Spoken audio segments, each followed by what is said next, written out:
welcome to the corner, beautiful people. Big Drip signing in, man. Happy Saturday. It's a little dark and gloomy over here in Boston this Saturday, but you know what? We're still here. We're in the studio. We're still recording. We're bringing you content like always, because we do it for you, and we do it for the culture.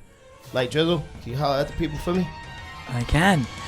Welcome, everybody. Whoa, whoa. I just want to start off with saying that we finally reached our goal of what? Of 1,000 plus now. What? Yeah, so we just hit 1,070 today for subscribers. So it just keeps climbing. And it just keeps going up. Yep. So we finally hit that goal. I just wanted to say thank you, of course, to everyone who supports and continues to support. I do have one little thing. So so we gave a giveaway. Remember that? The couple shirts that we gave away? Yeah. So one of them didn't get to the girl that's in Finland. Imagine that. So I'm trying to figure out what's going on. Amazon assures me that they're going to fix the issue. Sorry about that. I just want to say sorry. Yeah. We apologize, sincerely. And also, while we're on the topic of that giveaway, we didn't forget, right? It was just while that was going on, the expose was birthed, and there was a lot going on at the time.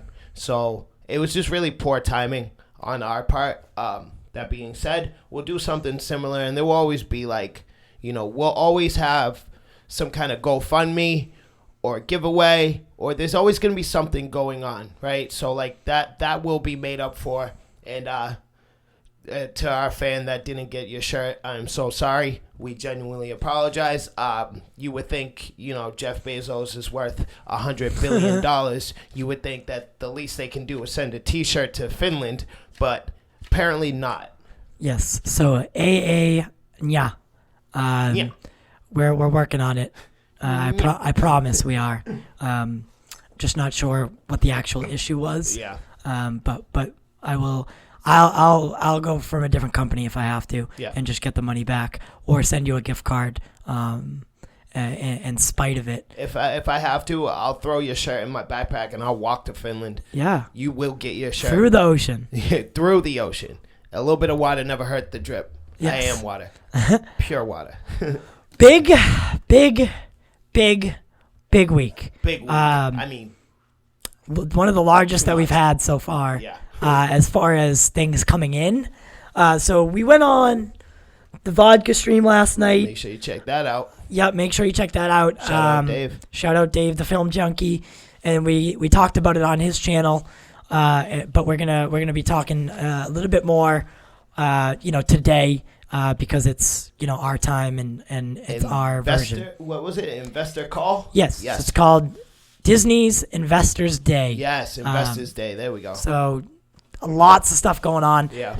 I couldn't even keep up with it most of the time. No, dude. As I was in the process of doing my research and writing my article, if you will, there was things missed. Now, mind you, I spent a solid hour of just this looking into everything they announced and writing down and getting numbers and getting this and getting that. And there was shows that I missed. Like, for example, Lightyear that we talked about on Vodka Stream. Mm-hmm. Didn't know about that until we started talking about it. Right. I didn't see it. When I was doing my article and my research, no mention of it. So that's really... Wait, which one? Lightyear. Oh, okay. So that just shows you the sheer girth of this announcement that they did, Well, you know what happened with that one? With the Lightyear? With the Lightyear one is the Marvel and Star Wars stuff kind of outshined the Pixar and the National Geographic, because National Geographic actually had a couple cool things too. Oh, really? Chris Hemsworth is doing this fitness thing. Oh, I love it. I love it. And he's gonna be there's a trainer with him, and calisthenics with Thor. Yeah, they do a bunch of cool different things, military style training, and with Chris Hemsworth. No one heard about that. No, I heard nothing of that. Then there's a thing with Will Smith called Welcome to Earth. He did One Strange Rock, and that was really good. Yeah, that so was really good. Welcome to Earth is it's gonna follow Will Smith, doing crazy things that he's been doing, like journeying into volcanoes and stuff. So that's gonna be cool too. And then obviously the Buzz Lightyear. So I think a lot of people are confused about that one. Yeah. He's not actually voicing Buzz Lightyear. He's voicing the person that Buzz Lightyear is based on in Toy Story. So look at that. He's not taking over Tim Allen's role. Look at that. So there was a lot of confusion with that because they never really specified. When I did, so like I said, I found out about it when we were on Vodka Stream, and then after that, when I looked into it, they did make it seem as if Chris Evans will be playing Lightyear. Right. So, I mean, because theoretically he will be. Yeah. Right? Yes. Correct. Yes. And did you know that Buzz Lightyear is actually loosely based on Buzz Aldrin, who went to the moon? Yeah, it's Buzz Aldrin, and then also like a Star Wars kind of thing. Yeah, it's a evil space emperor. So lots of cool stuff though. Yeah. That is by far, that's cool. Yeah. Chris Evans, I think that's great. I think it's good to see him coming back to the Disney umbrella and doing some more work. Yep. Putting food on the table for himself. There it is. So let me hit you guys with some sheer numbers right off rip. So these are just the subscriber count for each one of Disney's respected streaming services, courtesy of TechCrunch.com. Thank you guys. So Disney Plus itself, their current subscriber count is 86.8 million. Hulu has 38.8. ESPN has 11.5 million. So roughly that adds up to about 137.1 million subscribers Disney has under their umbrella. Right. Now put that into perspective. Ready? Hulu's been around for, I'd say 7, 8, maybe 10 years. Almost 10. Yeah. I don't know what the exact number is. And they have 38.8 million. Yep. Disney's been around for 5 months. Yeah, and they have 80. And they're rocking 86.8 million. Yeah, that's double. Like that's dumb, stupid. That's double. Those are dumb numbers. That is. Right? Well, it's Disney. What do you expect? Disney owns everything. Pixar. I think if Disney Plus just consisted of Disney and Pixar, they would have at least Hulu's numbers. At least. So that other 38, that's Star Wars and that's Marvel. You know what I'm saying? I think that's fair. Yeah. But yeah, those are good for them. Yeah. However, with that many people and that much money coming in, they make the rules. Yeah. They really definitely make the rules and Emperor Disney. Yeah, that's why they're not really budging on the whole Premier Access. Yeah, with the whole Premier Access or Black Widow coming, they're strictly they're sticking to their guns and pushing through theatrical. Yeah, well, that's them coming out, right? So some more numbers for you guys. They announced 10 new MCU series, 10 Star Wars series. What was it? I didn't write it down for some reason. I think it's like 4 or 5 Star Wars films, 15 Disney series, which would consist of like Disney, live action, and or Pixar, and then the same thing, 15 Disney films, which would be live action or Pixar. And that's just them coming out. This was like, 2 weeks ago, 3 weeks ago, HBO Max announced everything they're doing, and just Disney came out and just wipe that under the rug. We don't care what you're doing. We're not going to change anything we're doing because of what you guys got going on. We could care less. We have the crown. We're going to keep that $30 Premier Access tag on there no matter what you do because they got it like that, quite frankly. They can do stuff like that. That crown fits nicely on the mouse's head. Yeah, and I don't know if it would be $30 this time.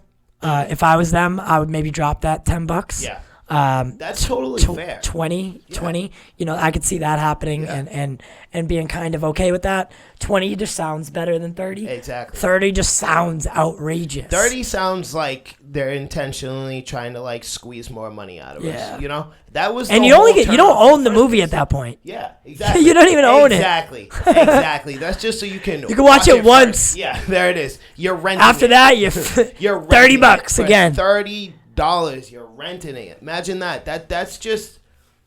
He's right. Like, you need to drop that number, because that was the whole problem in the first place. When I first saw it for Mulan, I wasn't mad. I was like, I get it. Like, this was supposed to be a theatrical release. They can't do it. All right, so they're just going to slap a number on it at first and then put it on streaming service for subscribers. That's fine. I get that. But $30, I wouldn't even pay $30 to go to the movies and see it. That's like, when they came up with that number, they included concession stands. That's the only way you end up paying $30 is when you buy food. Yeah, you know what I mean?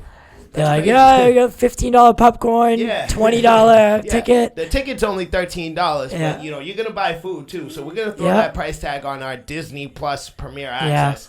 And now Mulan's streaming for free, so you have to. And nobody's still watching it. Right, you have to think that they like realized that they just sinned, and they repented for it, and then now it's available for everyone to watch. That's the plan. That's the plan the whole time, right? You throw the price tag on it for like a week or two, and then put it on streaming. See, I just don't think that would.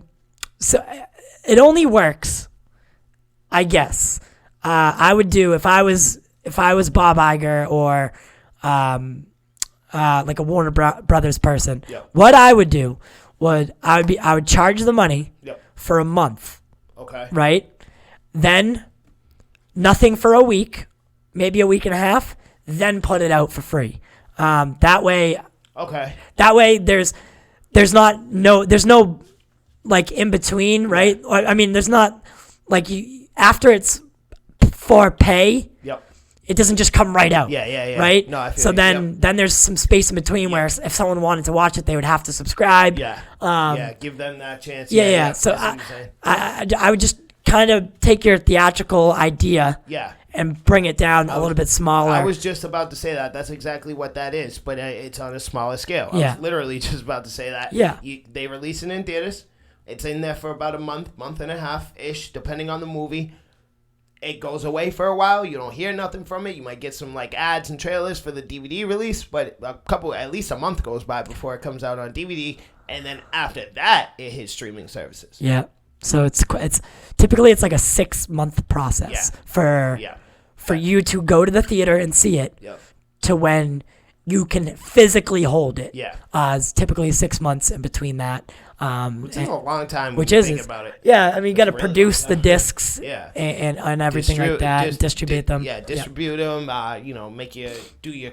Do you think they already have like a set deal in place with like places? For example's sake, let's go with Walmart.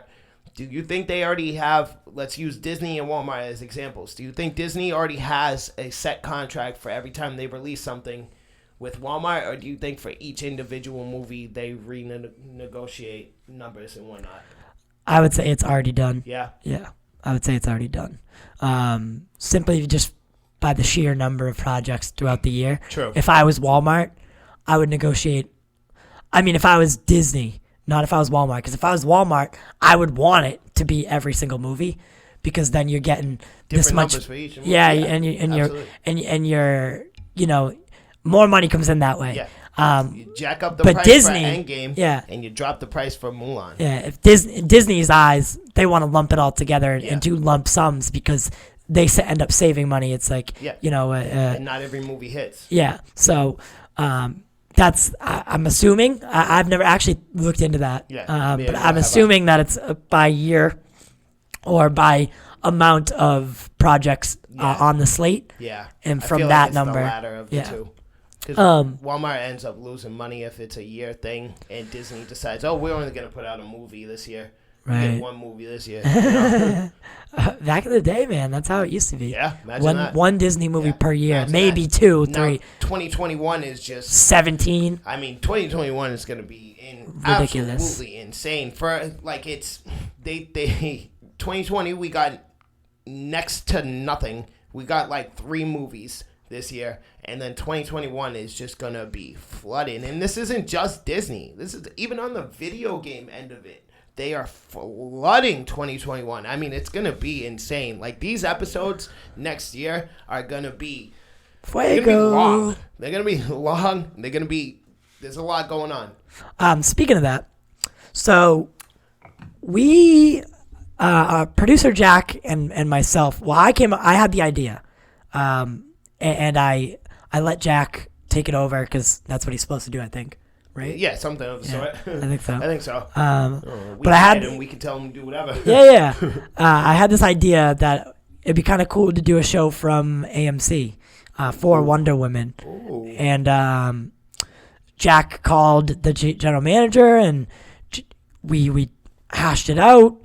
So we're going to be doing our Wonder Woman holiday special from inside AMC theaters. Hopefully, getting to talk to one of the managers on why it's a safe alternative for staying home. Yep. Why you should come back to the theater and what they're doing to take precautions. So stay tuned. We've released a little promo for it. So we'll show that towards the end at the spotlight when Jack's actually in. So I just wanted to throw that in. Okay. Big moves. Big moves. I think it's gonna be really fun. Absolutely. I don't think I've ever seen ever. I know I haven't. You could think. You see them at like Comic-Cons. I was gonna say maybe like a red carpet event, right? Yeah. They're going into the theater to watch the premiere. Yeah. But never from inside, like you're sitting there doing the live show as, and then we're gonna get up, go see the movie, come back out, and sit at the table and do literally. If it could not be fresher. Yeah. In my mind. And that was like the whole point. That was Yes. the whole point, is that we record immediately after, so nothing is forgotten, everything's fresh, and everything is first impression. Yeah. Right? And this is definitely original, if I do say so myself. I have never seen anything of the sort. Like I said before, you see conventions and Comic-Cons and stuff, but you don't see people in the movie theater doing their pre-show, go in, watch the movie, come out, do their review. You know what I'm saying? Those are big moves, if you ask me. So shout out to AMC for letting us do that. We appreciate you. Yeah, I thought it was a good idea. Absolutely. And like you said, I think it's very original, and I think that's what we need right now. Absolutely. So stand out a little bit to the people. Yeah. Outside of the pure attractiveness between the two of us. Yeah. And stand out with content as well. Right. I just hope that I didn't announce it too soon and then someone else copies it. Oh, no. Because Christmas Day, you can copy all you want, but Christmas Day, we're on top of it. And we got an early showing. So it's the earliest showing of the day. You want to copy us, go ahead, but ours will be out before yours, I promise. Yeah. Ours is the earliest showing that is allowed. Yeah. So look at that. We are going to be amongst the first.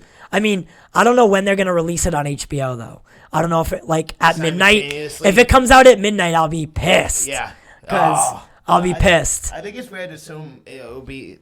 Oh, that's a good one. Yeah, I'll be pissed. I feel like if anything, HBO Max will be after the cinematic, theatrical, not before. At least make it so it's the same time. Roughly, yeah. Like if it debuts on HBO Max at 11, as we're going in. Maybe that's why. Yeah. They're so specific about the first showing, so that they can do it that way. Yeah. Bam, same time. So it's gonna be really fun. So stay tuned for more details and updates on that. With that, with all that being said, I think we should jump right into it here. Listen, I want to talk about. So if you guys follow us on any social media, you'll see we put the links for all the trailers that came with all Star Wars and Marvel shows. I would like to talk about 2 of those in particular. What If and Falcon and Winter Soldier. Okay. Falcon and Winter Soldier, based off of just the trailer, I am so incredibly disappointed. The chemistry that the two of them had, Falcon and Bucky had in Civil War, and also I believe they bantered some in Infinity War, but mostly Civil War. That chemistry was real and it was compelling. in this trailer, it seems forced, it seems inauthentic, and it seems like they're trying too hard. It does not seem genuine even a little bit. The action, on the other hand, looks on point. That scene with Falcon in the helicopter, that's amazing. Yeah. I love that. But as far as like actual everything outside of the action looks incredibly disappointing, and I'm really hoping that a lot of times what we get in the trailer is not actually the content we will see. It's not actually the show or the movie we'll see. We end up getting something very different than what the trailer was, and I hope that's the case, because the trailer did not make me happy at all. Really? Yeah. I enjoyed it. I mean, I can see what you're saying though about the forced relationship. Yeah. Like the little not post credit, but like post title sequence thing at the end where he's like talking about like his cyborg brain. Yeah. I was like, yeah, great. He's example. not a cyborg. Yeah. He has one metal arm. Yeah. That's it. Doesn't make you a cyborg brain. His robot, his arm isn't even like a robot either. It's just metal. Yeah. But yeah, I kind of get what you're saying there. Yeah. That's a great example of what I was talking about. You know, I have high hopes for that show. However, I was most excited for Falcon and Winter Soldier, as you know, and I came out actually more excited for Loki than I am Falcon and Winter Soldier. Still a little worried about WandaVision. I think it's going to be cool. I have my worries. I really do. That whole sitcom. Yeah, I can't, I don't know how long I can deal with that. Yeah, if it sticks around. Like fake. So I never got the chance to say it yesterday when you brought it up on a vodka stream, because like there was like 6 of us, right? So time was limited for each of us. But I feel like it's gonna be reoccurring. It might not be like a consistent thing for like 2 episodes or whatever, but I think it's gonna be a reoccurring thing. I think it's gonna come back pretty often. Yes, yeah, I don't know. But like the trailer like says it too. It's like a new age of television. Yeah. So like I don't know. I feel like Marvel's really good about showing us only like the first 15 minutes. Yeah. Right? They don't really go too deep after that. Yep. There might be a shot here, a shot there, but it's not the shots that will actually be used. It's different versions of it. Different, the scene doesn't play out. If it's anything past the 15 minutes, you can guarantee that it's not what will be in the show. Yeah. Yep. So with that said, though, like I don't know. I'm getting this like this weird, almost. I don't know. I can't explain it. I'm very hesitant to be super excited for it. So I'm pretty sure I've gone saying this a couple times now. I'm pretty sure this is just the MCU's version of House of M. The same way they took Civil War and put their spin on it, they're going to do the same thing with House of M. I think the main premise, I guess you could call it, of the show will be Wanda. She kind of, like in House of M, loses control and, starts to discover that she has reality warping abilities and doesn't know how to control them. Agatha Harkness is kind of taking advantage of that. And everything we're seeing involving Vision is just a fever dream, essentially, because she can alter reality. And Agatha is just kind of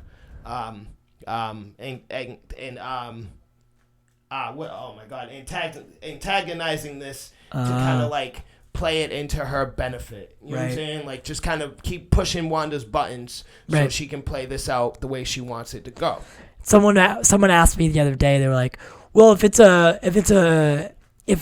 whatever's happening with Vision isn't real, then how does she have kids?" And I said, "Well, actually, she doesn't have children with Vision like the way that human beings have children. She impregnates herself with her abilities, and with the help of a little bit of magic and like a power from something. Yep, and her reality warping. Yeah, I don't want to give it away, but we've talked about it before. She impregnates herself. Yeah. Right.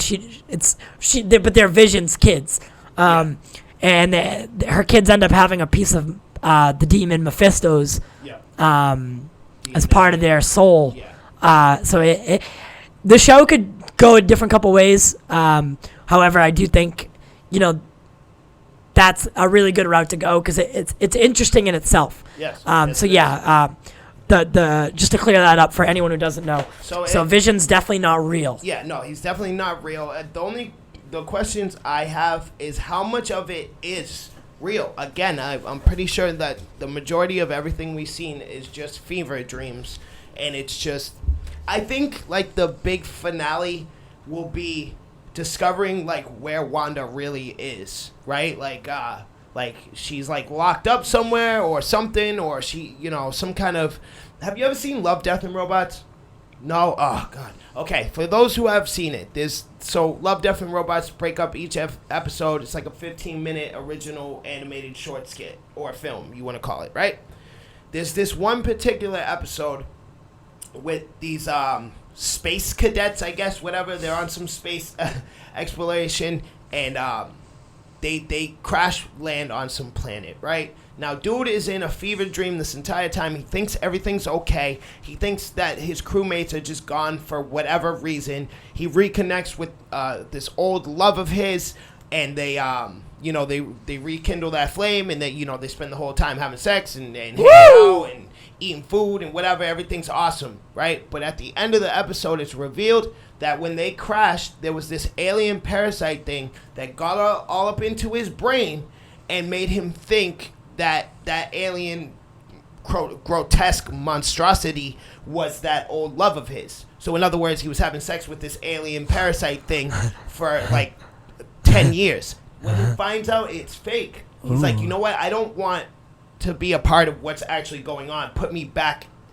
into the into the Matrix? Yeah, put me back into the Matrix. So I'm pretty sure like WandaVision will be something very similar as to like something horrible is going on in reality, but she's not in reality. She's outside. You know what I'm saying? And everything's awesome. Vision's still alive. They have kids, blah, blah, blah. So I think that'll be good. Agatha and possibly Mephisto. Yeah, that's actually probably spot on, honestly. Yeah, you think so? Yeah. Ooh, well, I'm on camera saying it, and I'm also live. Shout out to you. So I with elements from House of M put in there. Yes. But yeah, I do think that that's a very high possibility that that whole. I mean, I wouldn't even say it's a trope, but that whole thing that she she's not living in real life, and Vision's back, and she loves Vision, and that's better than any reality that he's not a part of. So I definitely think that. So, what if? Fuck, man. Oh, see, one each. It's so real and exciting that he couldn't even contain himself. He cussed. Yeah. Marvel Zombies, anybody? What? Don't play with my emotions like this. Real quick, so I meant to ask you this on Vodka Stream yesterday. By the way, go check that out. We were featured on that last night until about 3:45 in the morning. That the beginning part of the trailer, right, where Peter Quill is from Wakanda instead, is that T'Challa, or is he just random Wakandan? I asked myself that. I was wondering if that's T'Challa, because the only time you hear his voice directly is when he's a kid. Yeah. And obviously, it has that Wakandan accent. Yeah, you can tell he's and then you hear Chadwick's voice down the line. Yeah. So I asked myself the same thing. So I don't know. And the animated model, adult version, kind of looks like Chadwick. He has the short fro going, the goatee, and it just makes sense that that it would be a cross of Peter Quill and T'Challa, not a cross of Peter Quill and some random Wakandan citizen. Right. You know what I'm saying? Oh, shit. For like a what if series. So I'm down. And then we also saw Peggy Carter as Captain Britain? Captain Britain. I don't know if it's technically Captain Britain though. Captain England, something like that. Because she's in she has the UK flag. Yeah. English flag on her. Yeah, so I don't know. I don't know if they'll technically label her Captain Britain, because Captain Britain is actually a character. Yeah. Yes, but he is. I mean, She looked pretty cool. Yeah, she did. And as Straight far badass. as far as Marvel animated goes, they don't really do a good job usually, but I think this is going to be probably the best. Yeah. So that's another example leading back to Love, Death, and Robots. The animation style reminds me a lot of it. Oh, really? With that, it's like kind of slow almost. Yeah. Dude, I'm telling you would like that show. You should give it a watch. It's a good show, and like I said, each individual episode is different. But So that's it's kind anthology. Yeah, it's like Black Mirror, but with animation. Anthology. Yes, yeah. Okay. I never knew the technical word for that. Anthology. So that animated style, animation style is very similar. Now, Marvel Zombies. Yeah. How much of that do you think? See, it's kind of slow. Yeah. You know what I mean? Like especially when there's a scene where I'll put it up. There's a scene where the zombie, Captain America zombie, throws the shield at Bucky. Yeah. And the way he spins around is kind of it's kind of lame, but it's slow. Oh, I love it. But it's so him, right? Yeah. Is that? It's gotta be. It's gotta be. So first of all, do you think What If is going to be an anthology? Yeah, it's every episode. All right. So what I think is they're gonna take each movie that we've seen in the MCU up until that point. Put a what if on it. And put a what if on it. Okay. All right. So what? Okay. So if that's the case, Marvel Zombies, that would be Winter Soldier, no? I believe so. If it's a movie they're basing it off of? Yeah, I believe so. not. Just because of the way that the Bucky's in it on the train. Yeah. That's got to be Winter Soldier. So I'm really hoping that's not the case, simply just for specifically Marvel Zombies. Because that storyline is so dope, and I want to see everybody zombified. I want to see zombified Hulk on the big screen, on Disney Plus, in an animation. I'd kill for that. Right. I think if say that's the most watched episode or the most loved episode, they'll definitely expand on it. Yeah. Because Marvel Zombies is a good story. I think it's fair to assume What If is gonna be big and everybody's gonna like it and it's gonna continue for a while. Yeah, I mean this is dope. And I can already tell right now that I'm gonna immediately run through this when it drops. I'm gonna binge through it within 20 seconds, and then they're gonna make me wait stupid long for season 2. I promise. It's gonna be a solid year before I get another season of that. Disney doesn't release everything all at once. No, I know. But I'm gonna get through it hella quick, as quickly as possible, and then I'm gonna have to wait a long time before I get another one. You know. But yeah, it looks really, really, really good. Jeffrey Wright does an amazing job as the Watcher, and his voice is just the perfect voice to narrate it. And his voice in the trailer gave me a little bit of chills. He's fantastic, and he's the perfect choice for the Watcher. So Big Zip says that who? Big Zip. He's one of our fans. He watches and I work with him. He said, I think I've met him, right? No, not in person. WandaVision is all set up to be tie-in to Doctor Strange. Yeah, it's been known. Yeah. I You didn't know that? No. Oh. No, not directly. I didn't know they were going to directly tie I've said it a million times here. All right, so I was unaware of that. The way it's going to go, WandaVision, Wanda is going to be in Doctor Strange 2. Okay. So it's her and him.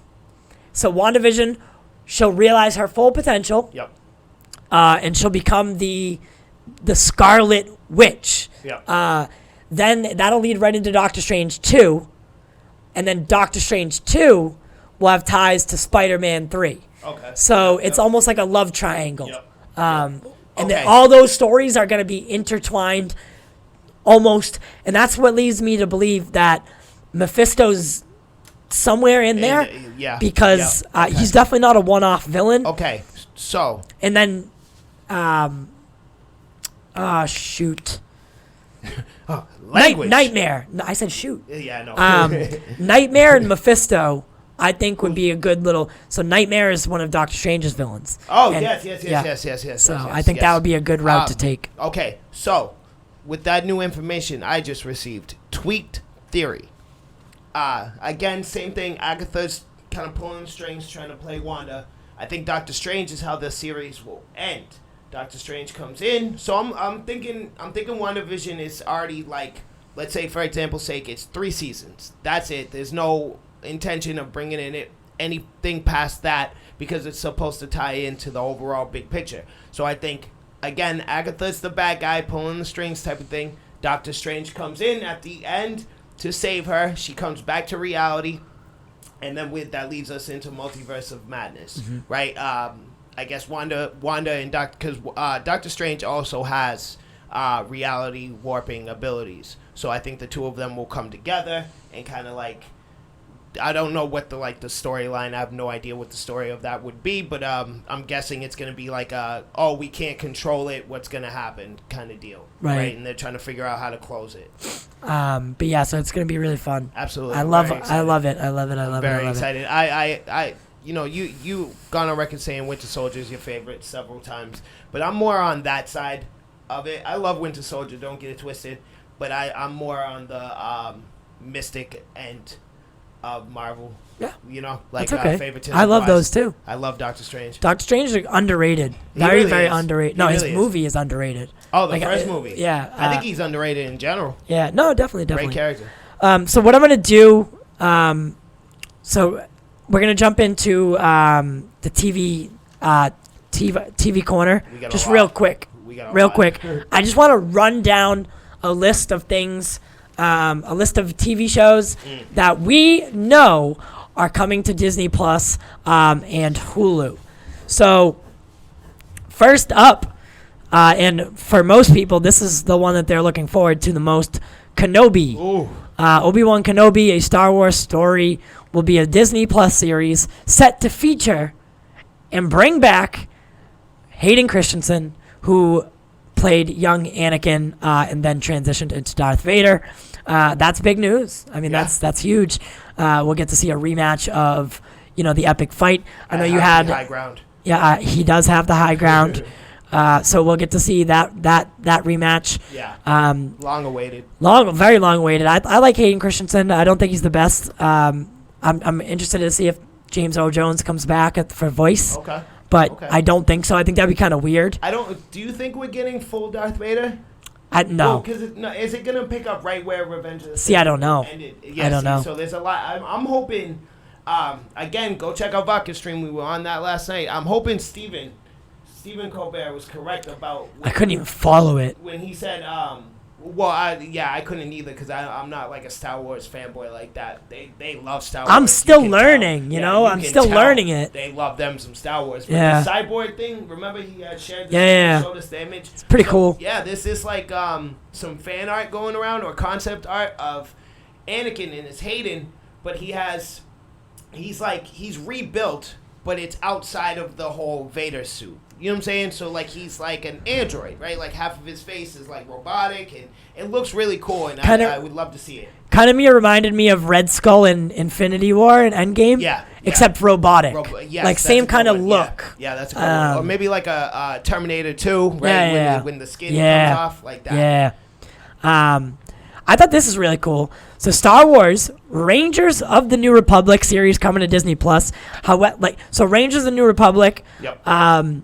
So Mandalorian, Rangers of the New Republic, and Ahsoka are all going to event. So next Christmas, I think one of the two other series will come out. Yep. And then somewhere down the line, towards the end of the run of Mandalorian and the other two shows, they're all going to have a crossover event that lead into the finale of Mandalorian, which is going to be... So Mandalorian will be the big one. Mandalorian's the main show, yeah. Okay, all right. And the other two serve as just a way to make that tie-in make sense. I think that's the idea. Okay. I just think that the two other shows will grow its own... Yeah. I think Ahsoka's fair to assume that it will because from what I've heard, she was well received on Mandalorian. Very well received. She's a fan favorite to begin with. So, and then obviously Ahsoka. Yeah, I just said it. Yeah.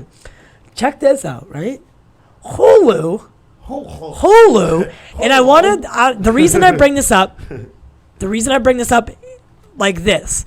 So Hulu is working on an Alien series with Ridley Scott, expected to be an executive producer. Yep.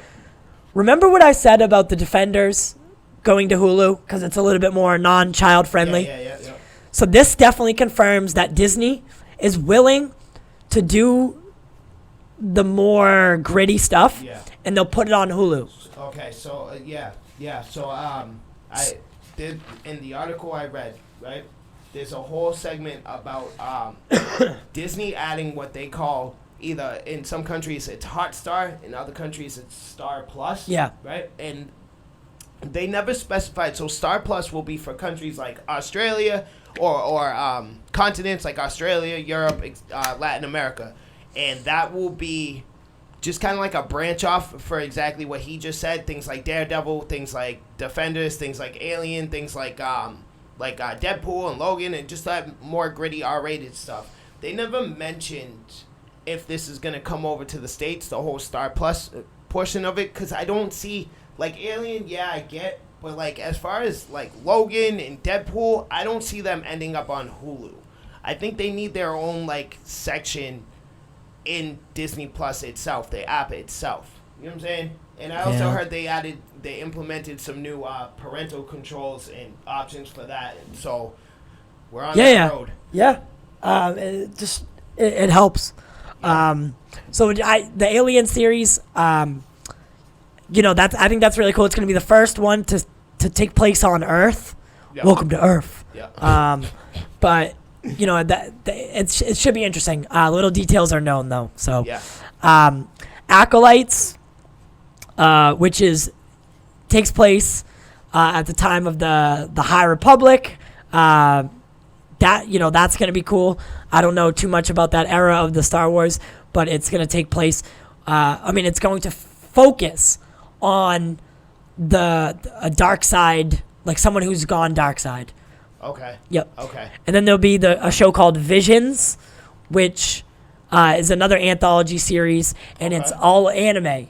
A bunch of the anime artists. Okay. Yep. Yeah. Like the best anime artists are coming to work on Star Wars anthology series. Those tend to work out, right? Like when they take, it usually doesn't work vice versa when America takes Japanese products and turn them Americanized, but it usually does work when Japanese take. Like, have you ever seen the X-Men anime short thing they did? No. Oh, it's excellent. They did the Dark Phoenix story, but in an anime style. Wolverine in that is just, he's hands down the best animated Wolverine I've ever seen. So that usually, and I mean, Jedi are just space wizards, right? Ninjas. So I think that's going to work well, and I'm very excited to see that. Yeah, that's awesome. Anime related, I'll probably have to check that out. Yeah, no, you'll like it. So now let's hop over to the Marvel side. So Ironheart, who will be played by Dominique Thorne, headed to Disney Plus. So Ironheart, she's a genius who dons, like the advanced robotic suits after Tony Stark's gone. Mm-hmm. So that show, then there'll be another show called Armor Wars, which will include Don Cheadle's War Machine, about what happens when Tony's technology falls into the wrong hands, which it has several other times. Again, those two shows will tie together and will tie into something that happens in the movies. What If next summer? The Hawkeye series, which is already filming, which will come out late next year. I'm so excited. She-Hulk.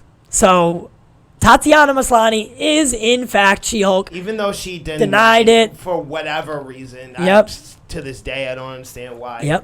Abomination. Tim Roth will come back and be featured in that show.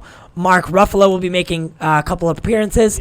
And something at the end of Kevin Feige's announcement of this, he said that something about Jennifer Walters being a lawyer, and you'd be surprised at who would show up in the courtroom, which leads me to believe that Charlie Cox could. God, here we go. Could possibly make an appearance, maybe just as Matt Murdock, not as Daredevil. Yeah. You might see there's a court case. They work together on it, or she's on the prosecution, he's on the defense, and then that's it. That's all we see of him. But it's confirmed that he is in fact a part of the universe. So I'm happy. So Moon Knight, directed by Mohamed Diab, who is that's all the information we have on that. He's a director. This one's probably I don't know how to take this. Secret Invasion with Sam Jackson and Ben Mendelsohn will be a series. Yeah. Don't know how you take that kind of story and throw it on a series like that. And not only that, but like we have the only one we have confirmed is Samuel L. Jackson. That's it. Nick Fury. That's it. Secret Invasion. You need everybody. You know? Like, I just don't know how that's gonna work. I have no idea either. I mean, you can't. There are some stories that you can shrink down. Yeah, I don't think Secret Invasion. Secret Invasion is not one of them. No, I don't. It's just think no. So. But this next one, we've said this a million times. Marvel, like, we don't need to babysit them. No, you know what I'm saying? Don't. Like, if they think it should be in a series, fine. Enough and nothing. But like, it's not with Disney in the MCU. It's not so far fetched. Like if they announce a show, that doesn't necessarily mean we won't see anybody else. They owned with an iron fist all of this, so it's very likely that we will see everybody in the Secret Invasion story in the show. You know, Thor, Doctor Strange, Spider-Man, everybody. You know, because again, you need everybody for a Secret Invasion. You can't just have Nick Fury and then that's it. You know. So Secret Invasion, by the way, anyone who doesn't know and why you need everybody, is the Skrulls are posing as various different characters. Yep. If not, 20 to 30% of them. Yeah. Yeah, a lot. And you find this out as time goes on. Yep. How long they've been posing as them. Yep. This stuff. So, I mean, in order for this show to, like, kind of do justice to the source material, you would need several characters in there for them to be posing as. Yeah.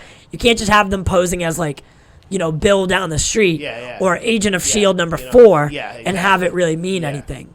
So, I'm interested. Yeah, I think, oh my God, I lost my train of thought. So as far as Secret Invasion goes, I mean, for years and years after that, they were still revealing, oh, by the way, this one was a Skrull. Yeah. Oh, by the way, that one was a Skrull. That went on for a long time. Yeah. That they would just randomly, by the way, And it could have implications, further into the universe. Yeah. As these shows are all tied in. So I guess you're right. Just kind of tone it down, and we'll see how it goes. Yeah, it's a great way. Like, that's a great tool for the MCU in general and Kevin Feige. For whatever reason, let's say I'm going to use Brie Larson as an example. Down the road, for whatever reason, they need a reason. Something happens, she gets canceled. They need to get rid of her quick, but they can't kill her off, and they can't just send her away. Well, she's a Skrull. Yep, she's a Skrull. Oh, okay, great. All right, now that Skrull is in intergalactic jail. Cool, bye. And that's it. End of story. Yeah. No, definitely. That's a good idea. Actually, really, that really is a good idea. No, that's a writer's. Cop out. Yeah, it's a cop out move. Next one, I really couldn't care less for. It's several short clips from Baby Groot. Yeah. They follow Baby Groot. It's called I Am Groot. Yeah. It's really for the kids. Really for the kids, yeah. Which leads into the next one. There's going to be a Guardians of the Galaxy holiday special that comes out before Guardians of the Galaxy 3. Which ought to be fun. Which should be... I think it's going to be fun. So to be Christmas 2022. Correct. Because the way you said it kind of confused people, but... and then WandaVision comes out January 15th, 2021. Falcon and Winter Soldier, now we know, comes out March 19th, 2021. Yep. And Loki 2021. Yep. So that's it for TV. Miss Marvel. Oh, yeah, I had Miss Marvel. That's why. Oh, you put it with... I put it with Captain Marvel, too. So Miss Marvel is getting her own show. It's casted. They revealed to us. I'm going to be perfectly honest with you. I cannot pronounce any of these people's names, so I'm not going to even try. But they announced, So the main character is Eamon Vellani. Thank you. But they also announced, like, producers and directors. Oh, yeah. And I can't pronounce any of those. I apologize, but I can't. It's heavily Pakistani. Yes. Which I'm very happy about, because that's a big part of why Miss Marvel blew up so quick, is because she's a fun, relatable character, and she's the first Middle Eastern hero in Marvel Comics. So she blew up quick. And I think this is their this is their way to extend that that end game scene where all the girls come together and they fight, right? Because Miss Marvel, she's relatively young. She's like 14 or 15, and she's a huge Avengers fangirl. She absolutely adores all the heroes, and she looks up to them. She comes across her powers, and then she ends up joining them. She ends up joining the new Avengers or the young Avengers. I forget which one. So I think that's how they're going to play this out, because she's set to make an appearance in Captain Marvel 2. So I think it's going to be like her fangirling, and then, Captain Marvel comes in, she might meet Natasha's dead, I'm sorry. She'll meet Captain Marvel. She might even meet, Shorty from Black Panther, his right hand, his general. I always forget her name. I'm so sorry. The bald one? Yeah, they're all. I don't know her. I forget her name. I don't know her name. I always forget it. And now that his sisters. Nubia. No, it's not Nubia. But you see where I'm going with this. Nubia's Wonder Woman's sister. And now that T'Challa's sister is taking over the Black Panther mantle, you probably see her too. I think that's just their chance to expand on that endgame scene where all the female heroes come together. So yeah. I'm guessing that's how that's gonna go. Yeah. So I forgot about that one. Yeah. That one's actually gonna be I think that one's gonna be a sleeper. Like people sleep on it, and then it ends up being awesome. Oh yeah. I feel so. Yeah. Yeah. So, with that said, though, that is TV. I don't think so. That's for now. We're already 51 minutes in. Wow, we still have a spotlight. Yeah. So let's jump right into Anime Anarchy, and I did get a little cool graphic for it. Oh, cool. Yeah. And I'm working on getting a soundtrack for it. My leg.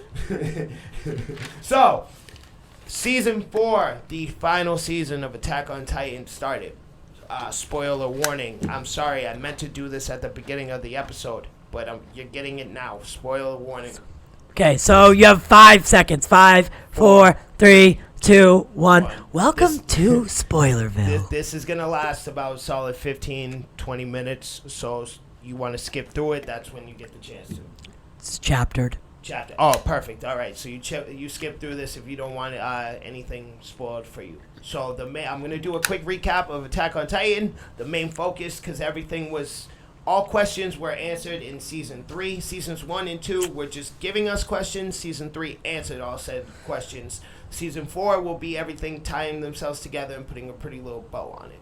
Attack on Titan starts off, and it is established that mankind is essentially caged in by giants that eat people just for the sake of it, right? They don't hunger, they don't anything, they just eat them just because. Damn. So mankind has built kingdoms, they built giant walls, right?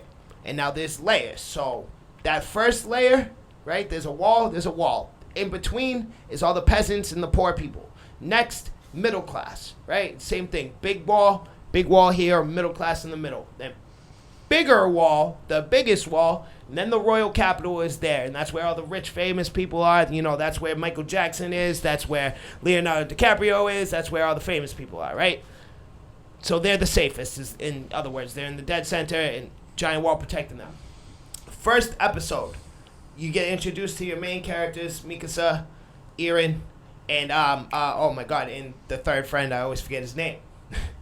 Right off rip, things pop off. That wall that's held them up for the past 100 years and kept the Titans out for the past 100 years is broken by a brand new Titan. They've never seen it before. That's 4 times the size of a regular Titan. He breaks down the wall with ease, and then his buddy comes in and just starts tearing apart everything. Chaos ensues.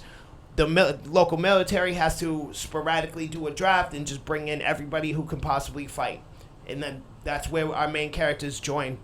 They join the scouts, right? And the scouts, their job is to go outside of the walls and figure out what's going on the outside world. Now, nobody really does that because of the Titans, right? It's too dangerous. It's too easy to be eaten by a Titan. So the scouts are the only ones who leave. Our main characters join the scouts. Now, as they're trying to retake their lost city, Eren discovers that he has the ability to transform into a Titan.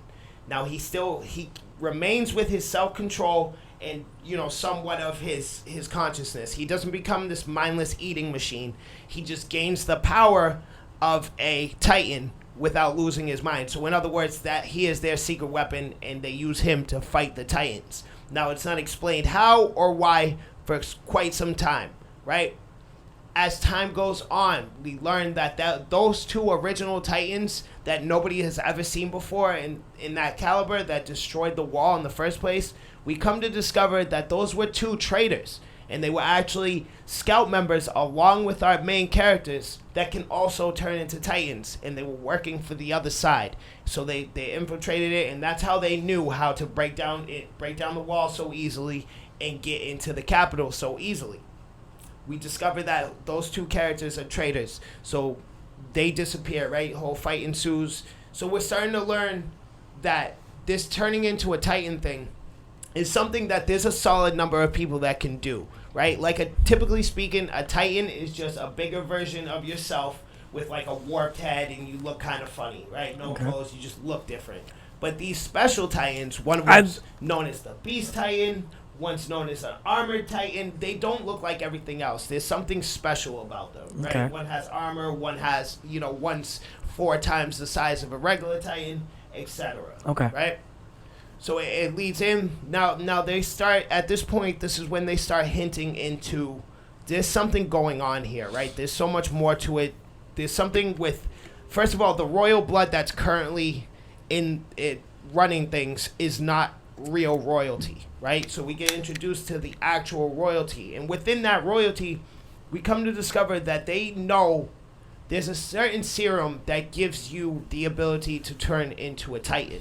So what happens is they pass it on, right? I give you the serum, you turn into a Titan. If you don't eat me immediately, you will be lost. You'll just become a mindless eating machine, right?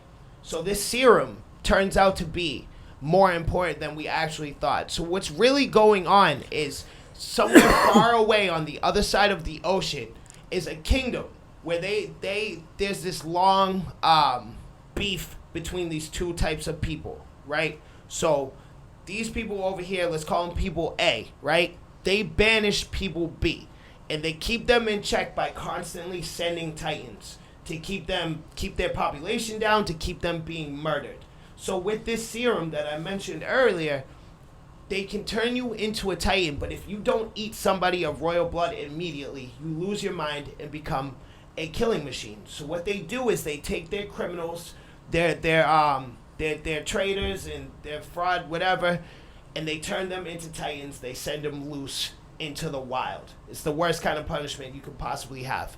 So our heroes at this point reach the ocean. They've never left the walls. They've never seen the forest outside of what surrounds the kingdom. So they end up at the ocean, and this is where it leaves off. Now, it just explained to us that our main character, Eren, his father, is from this city.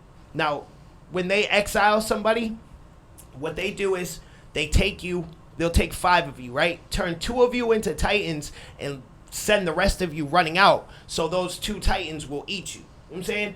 Eren's father survived, made it somehow all the way across the ocean and into that kingdom where the walls are built and they're protecting them. So his father injected the power of the chosen Titan into his son Eren, and that's why he's our main character. Now, all of this is being explained, and I know this is a lot, trust me, but this is information that's given to us over 3 seasons of television with like 25 episodes in each season. So I know, trust me, I know, it's hitting, there's a lot. Check out this show, people. Like I said, season 3 is really where we get all of our answers to these questions. Now, season 4, I'm pretty sure it's just going to be action, right? It's going to tie everything together and everything, because we still have some major villains that like we don't even understand how to take care of yet. The major appeal of this show, right off rip, season 1, the major appeal that got me anyways, is they have this excellent way of establishing hopelessness into it, right? It's made abundantly clear that people are just regular people, like nobody has superpowers or anything, just regular people. and there's giants everywhere trying to eat us, right? And they in the military, like when things pop off, they send in the military, and they just do this excellent job of establishing like the military can't do anything about this. First of all, there's the population of Titans is just as high as the population of man, if not more. So they don't even have the strength of numbers, right? So it just on two separate occasions, this show almost made me cry because they really put a heavy focus on the despair and the loss of hope, and just, you know, you go from a soldier proud and ready to fight to this hopeless broken man with nothing. He has no hope of survival. He has no hope of everybody he loved is dead. He looks around him, there's nothing but destruction and death and giants eating people, and it's captivating. It absolutely blows my mind. This show, no anime, let me say, has ever caught me so emotionally, you know, and that's the excellence of this show. And then the action also is on par with that emotional aspect. So I mean, just if I could ever recommend a show, it would be Attack on Titan. This is one of those shows that like I would show people like yourself trying to get you into anime, because it's so much more than your regular anime action story, right? Like there's a lot of depth to this show. There's a lot of tragedy. There's a lot of backstory, and they do this fantastic job of giving everybody backstories outside of Titans, right? Like not only are people being eaten by giants, but there's also tragedy outside of that. You know, this girl grew up as an orphan. Her parents were murdered. Eren watched his mother be eaten by a giant, by a Titan in front of him. I mean, the depth of this show and the writing is absolutely excellent. So if you get the chance, season 4 just started. Get yourself Crunchyroll and watch this bad boy.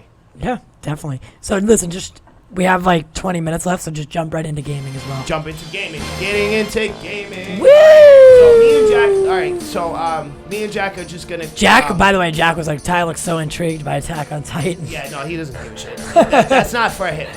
No. I don't do anime anarchy for him. No, hell no. So, all right, so like we said this morning at the beginning of the show, the announcements we got this week are just through the roof, right?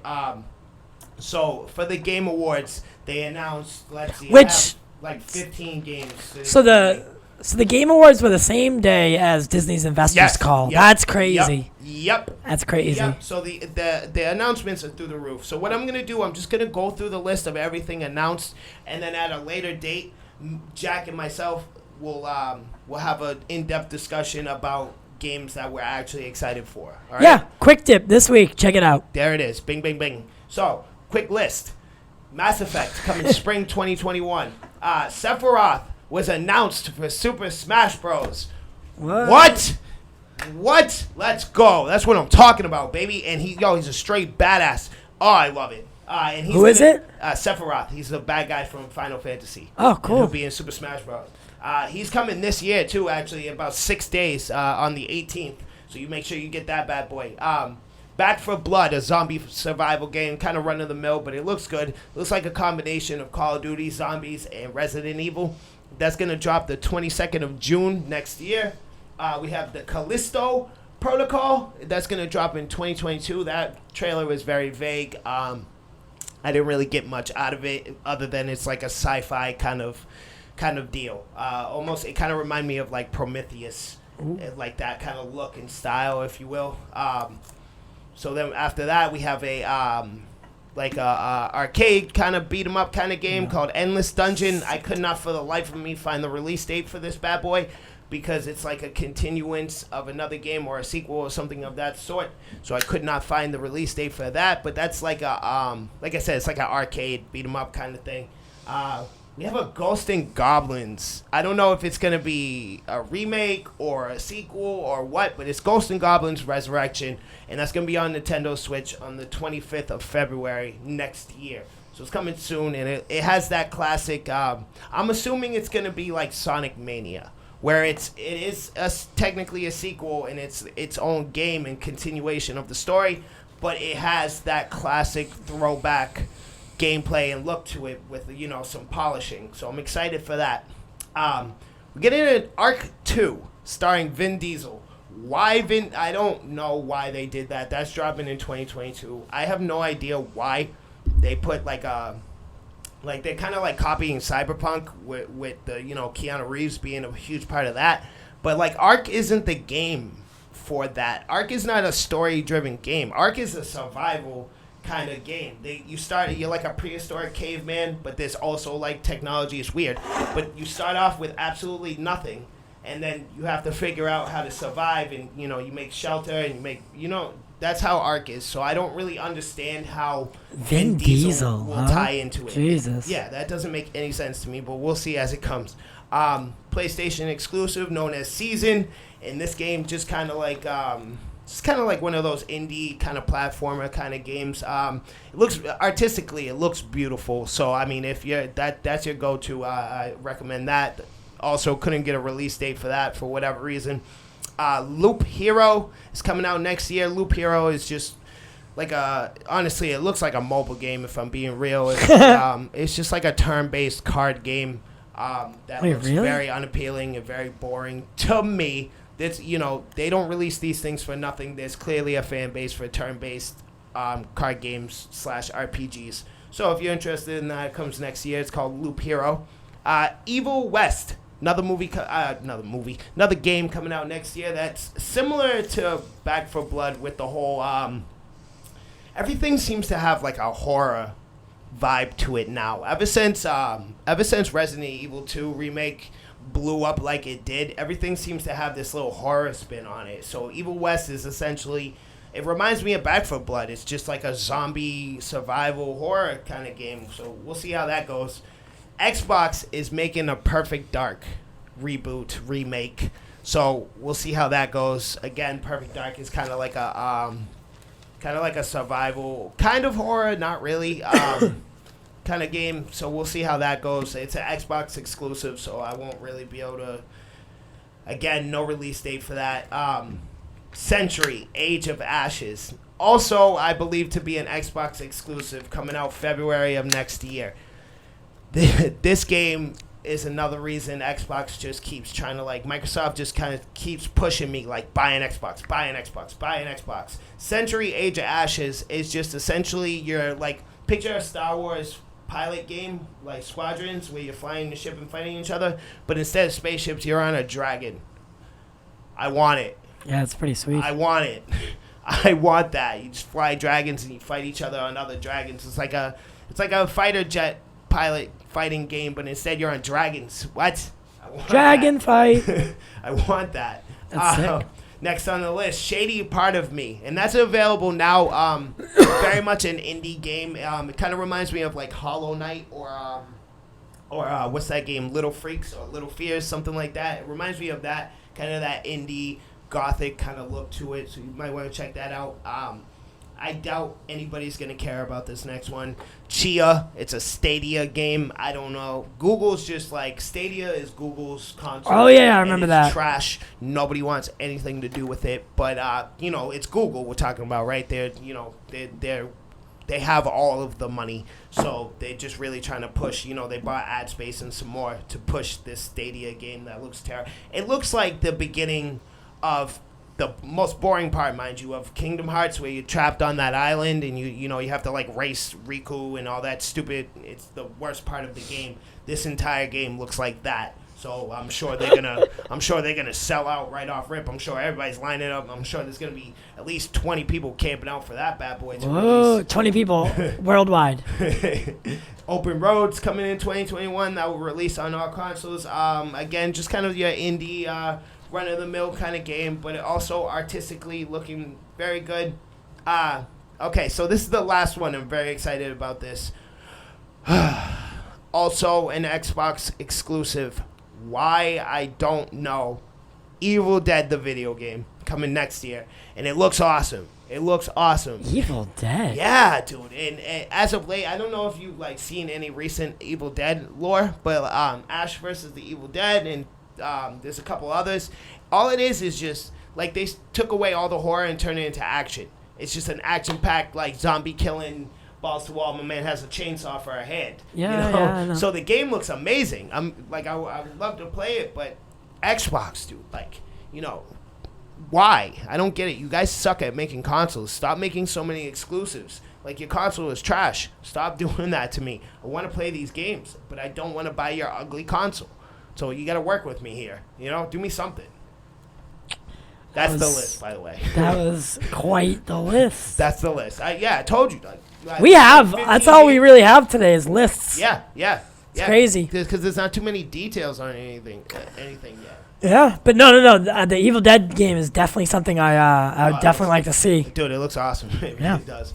Thank you. You're welcome. That was Getting Into Gaming. You get into gaming. Pew! Pew, pew, pew, pew. No. Tink. Finish it. So, last thing, something last, I don't know. Something. What's that thing? Something. Dark side. Last but not least.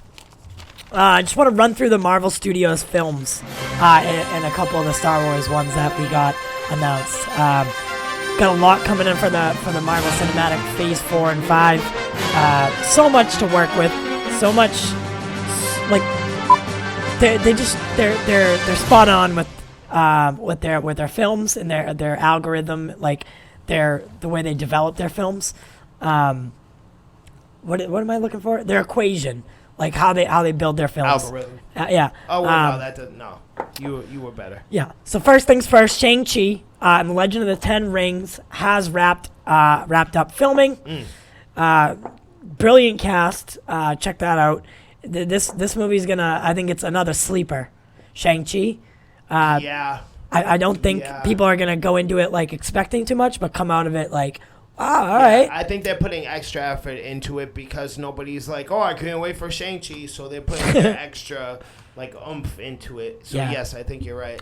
Ant-Man and the Wasp, Quantum Mania. It sounds like a wrestling event. It does sound like a wrestling event. Ugh. But Kang the Conqueror has been confirmed. Jonathan Majors playing Kang the Conqueror, and probably other versions of him as well. That's really cool. We did get an update on Blade. They're working on a story with Mahershala Ali right now, and they're getting everything ready and prepped. So that's good news. Thor: Love and Thunder. Christian Bale is going to be playing Gore the God Butcher. I called him Grodd earlier. It was Gore. Oh, it's Gore. Gore. I was thinking of the gorilla. Yeah. But yeah, so no, that was actually, I'd say that in the future. Continuity error. I say that in the future. If you didn't mention that, we could have really blew their mind just then. Yeah. If you didn't like call yourself out, they'd be like, "Yo, what the hell just happened? Did he just predict the future?" They would have no idea. Yeah. So Christian Bale's playing the villain in the movie. And for those of you who don't know, Gore is one of Thor's villains, and it plays a big pivotal role in Thor. The Thor and the Natalie Portman's Jane Foster. Well, not Natalie Portman, but Jane Foster. Her Thor, and the transition between the two. Speaking of that, I mean, next thing we're doing after this is talking about Mjolnir, so we'll get more into it. What makes one worthy? Yep. Captain Marvel 2. Not really too hyped about it. We'll see. But Carol Danvers will be returning. And Miss Marvel headed from Disney Plus onto the big silver screen, and she'll be joining Brie Larson. You know, I like the fact that right off rip, they didn't leave any room for interpretation. They didn't leave any room for like speculation or guessing. They made it abundantly clear. Yes, these shows are gonna tie into the big MCU picture by bringing Miss Marvel into Captain Marvel 2 and bringing Mark Ruffalo into She-Hulk. They're making it abundantly clear. Yes, these things tie together. Oh, and then also with WandaVision being confirmed to be a part of Doctor Strange. That right off rip, these are gonna play into each other. Yep. I'm very happy about that. Doctor Strange 2. Ooh. Multiverse of Madness. America Chavez will be joining, and it's tied to WandaVision and Spidey 3, like you just said. Yep. America Chavez is a Latino character, so that should be cool. His name's America. Well, her name is America Chavez. America Chavez. That's like my Spanish. That's the character's name. That's my Spanish alternative. Yeah. I'm Justice Holmes. Yeah. He's America Chavez. Oh, yeah. Yeah. Black Widow is going to remain a theatrical release only May 8th. 2021. So that one goes. I'd say the biggest news that came out for films out of the Investors Day is there's two things. So Fantastic Four is in fact going to be helmed by John Watts, director of Spider-Man. Director of Spider-Man. So that little scene where it says there's like an empty building and a lot construction work. It says 1, 2, 3 ? We can't wait to show you what's next. Was 100% a Fantastic Four Easter egg. Booyah! And then finally, Black Panther 2 will be coming. Ryan Coogler's working on the sequel right now. Yep. And out of respect, and I think which was the right call, they will not recast Chadwick Boseman, yet they'll use the legacy that he built to move the story forward. Yes. So good job, Marvel. I don't think that's they'll ever recast. They'll bring in the best way to do it. Somebody new, but they'll never. He'll never be T'Challa. T'Challa's gone. You know. And that'll come out July 8th, 2022. Doctor Strange is March 25th, 2022. So 2021 and 2022. Intense. Fire. Intense. Fire. Spider-Man is supposed to drop in 22 too, right? 2022. Spider-Man. 3. 2022. Yes. Yeah. Yes. Yeah. I believe so. Yeah. Because it's Either that or late 21, right? Yes. No. Yeah. Definitely 2022. Okay. And just like I said with the Black Panther thing, I don't think there's any other way to do it. Maybe a little deep fake Paul Walker action going on. Yeah. But say goodbye. Yeah, but that's really. I mean, that's been my go-to the entire time. Deep fake and just really pay your respects and then let them go. Yep. Patty Jenkins making the switch, not the switch, but I shouldn't say it like that. She is making. Pat. She's coming over to the Disney umbrella, and she'll be directing Rogue Squadron, which I do say I'm excited for. Which is like Squadrons. It'll be based on the pilots. Yep. And her father was a fighter pilot. Oh no! So no shit. I mean, she's really invested into this movie. Okay. And cool. Her father died in combat, so wow. she got a lot riding on this, so and she's gonna put her all into it. Yeah. So in other words, there's gonna be a lot of passion in this movie, and a lot of that's awesome. So that means we're gonna get a movie, really highlighting a soldier, right? Like a fighter pilot, an actual soldier though, which is a rarity. We usually get like the spy rebel. Not like the soldier in the middle of the action. We never really get like an in-depth look at those characters. So I love that, and I'm very excited for that. That's why Squadrons was so cool, because that's exactly what it was. Yeah. So I'd love to see that on the big screen. Thank you. Yeah, she's going to do a great job. Thank you, and then, they're going to be taking Star Wars in a different direction past the Skywalker saga, yet to be confirmed.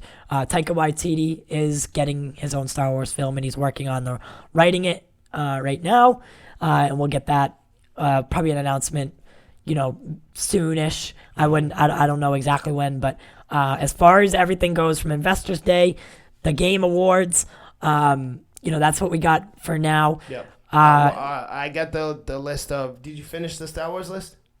There was only those two movies. Okay. I have the list of Disney, non-related Marvel, Star Wars movies. All right. Well, we're going to be going over 2 hours. Okay. No, a quick list.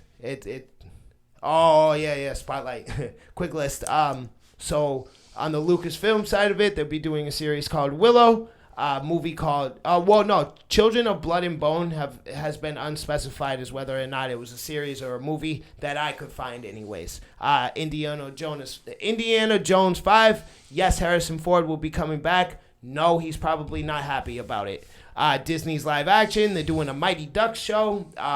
They're doing a Pinocchio movie starring Tom Hanks. I'm excited for that. Swiss Family Show. That's a reboot. Peter Pan and Wendy will be a movie. That's their live action continuations they've been doing. Doug Days, the animated series based off of Doug from Up. Excellent movie. A car show, like they didn't mention. It's called Car, and there's no mention of like Pixar's Cars. I don't think it's gonna have anything to do with that. I think it's gonna be more of a just like a show about a car. I guess I don't know, more like a Herbie kind of deal. We already did Hulu and Netflix. I mean Hulu and National Geographic. So yeah, that's it, dude. They Oh, and then we spoke about it already, but they do have Lightyear as well. Yeah. So I mean, Investment Day was just insane. Like the list goes on and on. It does. It's absolutely absurd. Alrighty then. Guess what we're about to do? We got to bring in Jack. We're going to bring in Jack, and we're going to do Spotlight, and we're going to discuss what makes one worthy of Mjolnir. I can't wait. And, we'll highlight why certain people aren't and what it really means to be worthy, who decides who's worthy and who isn't, things of that sort. Yeah. So you stay tuned for that. Yeah, and join us, or join me Monday. For Kim Rhodes from Supernatural. Ooh. And then throughout the week, Wednesday a quick tip. Yep. And Black Label will be airing sometime throughout the week, which will we like to keep it a surprise. Yeah, it's a surprise. Just kind of and then Friday, Lightcast. Booyah. We'll see you then. Just watch it.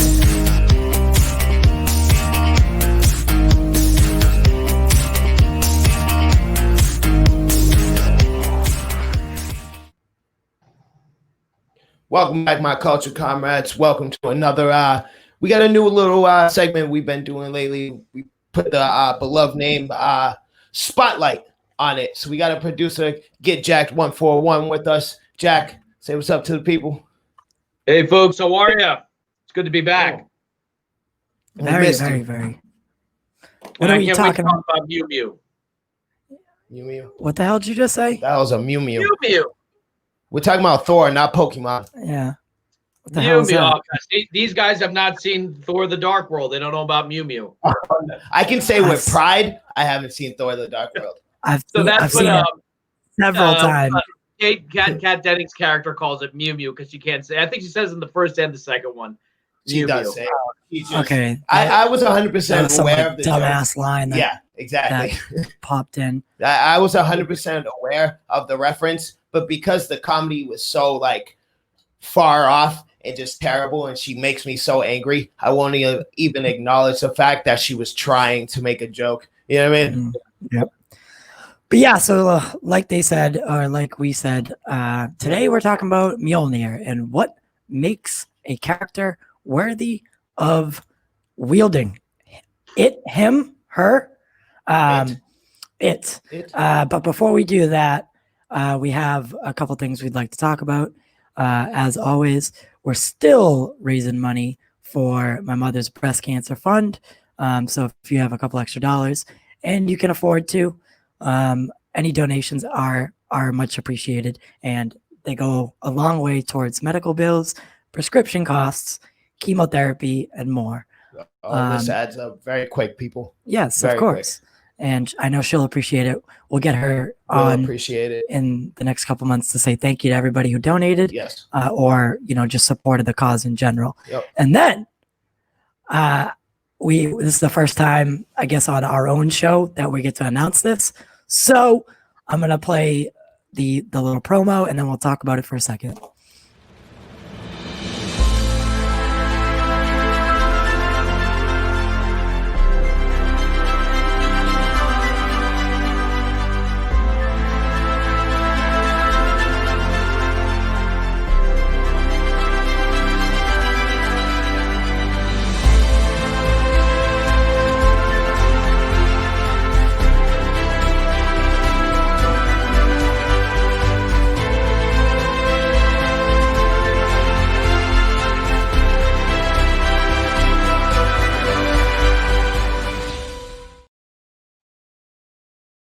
Woo!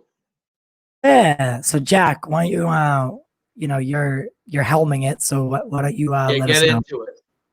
All right. So first of all, we want to thank AMC, and more specifically the general manager there named Sam. Ty had this really cool idea that wouldn't it be nice, because right now theaters are struggling. AMC, a lot of the big ones are struggling because people aren't going out to the movies anymore. So on Christmas Day, you had heard previously we'd said we were going to do a review of Wonder Woman. Ty and Big Drip will be doing the show live from inside the movie theater. Now, not actually inside where the screen is, but outside in the AMC area.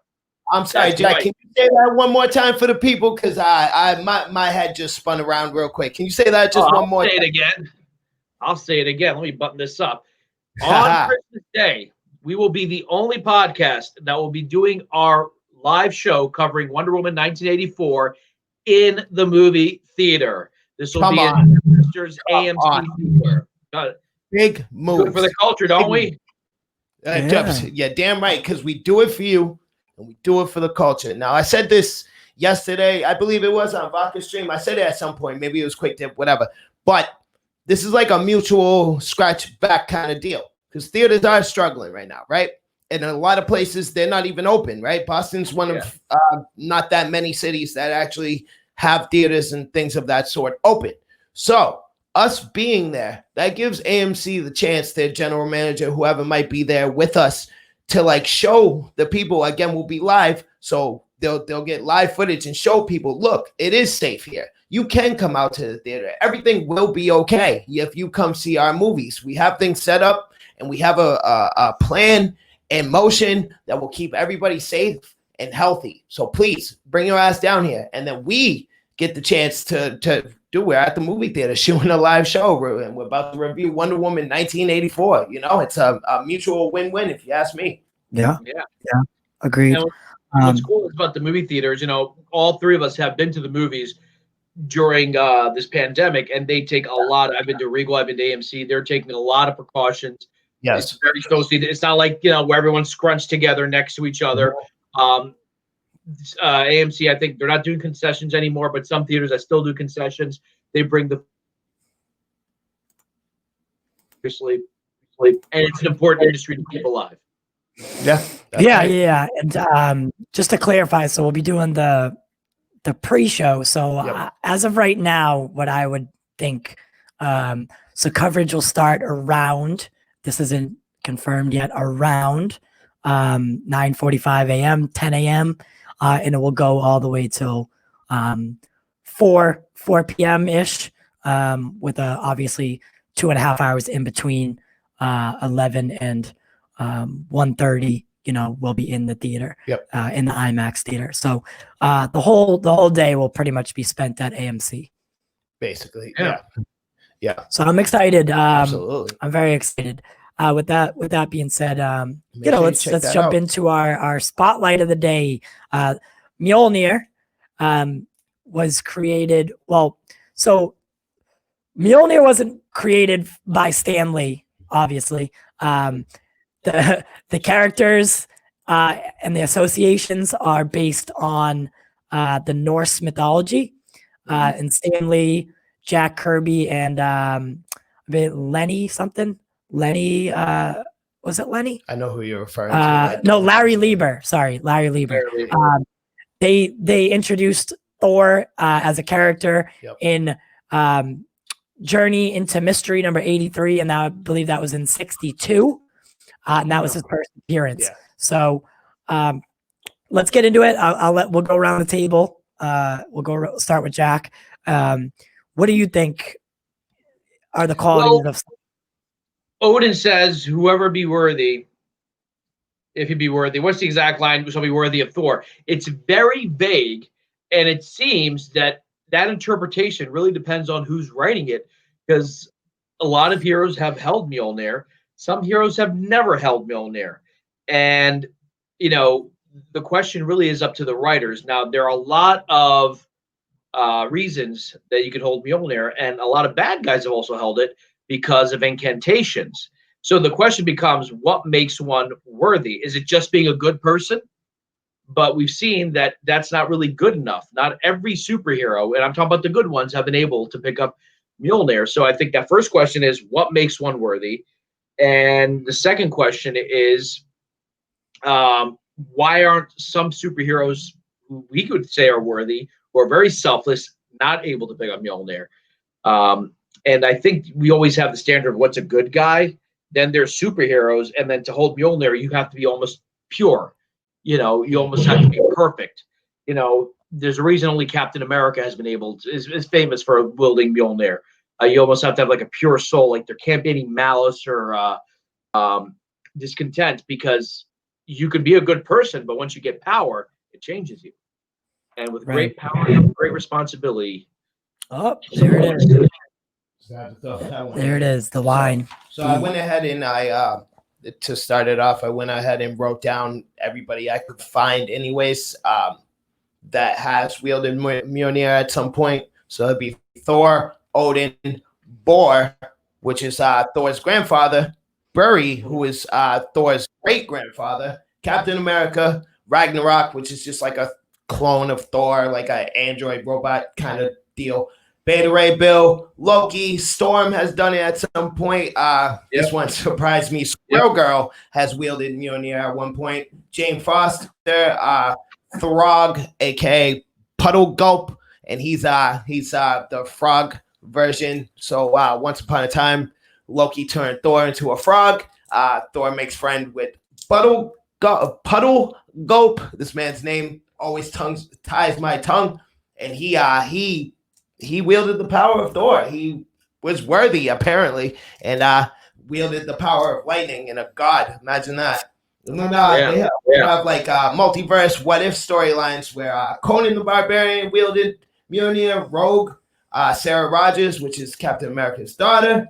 Who else am I missing? Oh, and then there was like this. I'm assuming Rogue just like consumed her powers, but it was like a Rogue. Carol Danvers like combination merge thing that we did at one point. Black Widow, Thor's son, Superman. Wonder Woman. The list goes on. And Superman. And what's interesting about the Carol Danvers one, apparently she somehow got the DNA of 5 Avengers in her, and that was able to let her wield Mjolnir. So that kind of like changes the definition. Well, if you have Thor's DNA in you. Does that make you worthy? Is the DNA that makes you worthy, or did she actually go through personality changes? No, you're right, because the same thing with Ragnarok. The only reason Ragnarok was able to wield it is because it's a Thor clone. That was the reason. And that's the thing, because it's a magical incantation, and magic, at least in that world, can have loopholes. Exactly. And so that's kind of fun to explore. He wasn't even deemed worthy to wield it. Just like some special circumstance, and Odin was like, you know what, go ahead, take Mjolnir, and he also took Cap's shield. And Magneto technically was able to wield Mjolnir. He couldn't lift it, but because it's made out of a metal, was able to lift Mjolnir off the ground. Now the question is that a loophole? Because we obviously know he's not worthy, or can he control the electromagnetic fields? There are debates about this around Mjolnir, and that's what causes it to rise. So there are all loopholes, and there's incantations you can do to be able to wield Mjolnir because it's magic. So it doesn't necessarily mean you're worthy. It just means you found a loophole. And a lot of bad guys, Loki, Red Hulk. Interesting about Superman, we actually don't know if he can do it because in a crossover with DC, Odin, you had a huge fight. We had the Avengers and the Justice League fighting a god named, if I can't remember the name, but it was like a big god. He was one of the old gods. And everyone had been defeated except Superman. So what does Odin do? He lifts the curse or lifts the spell so Superman can wield it. So we actually never get the question answered. Had he not lifted it, could Superman have wielded it? I always like to think of Superman and Captain America are these sort of two pure, wholesome, all-American. They represent the best of America, the best positive attributes of America. And yes, I think Superman might have been able to do it, but we will never know because Odin lifted the curse. On the other hand, he did not do that for Wonder Woman, and Wonder Woman was able to lift it. She was worthy, no spells, no loopholes. She was able to wield it.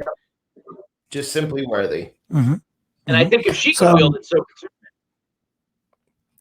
Superman. I don't know about that. I was going to say. Not Zack Snyder with Superman, the other Superman. Oh, you mean the actual good guy? The actual hero? That's who you're talking about? Yeah. So Mjolnir's had a couple different origins, which I like. I like to look into. I like when there's several different interpretations. The one that I like the most, and the one that I think is actually going to come to fruition, at least the way it plays out story-wise. So there's a storm that's coming, and it's about to take Asgard with it. It's raging. It's also like almost like a being, and it's coming towards Asgard. So Odin had been gifted the Uru, a piece of Uru, by another realm that he helped save from trolls, and he used the Uru to stop this storm, trapped it in the Uru, and then tasked the dwarves to Inevitalier to form Mjolnir out of it, all whilst the storm and the power of that storm was still inside the Uru.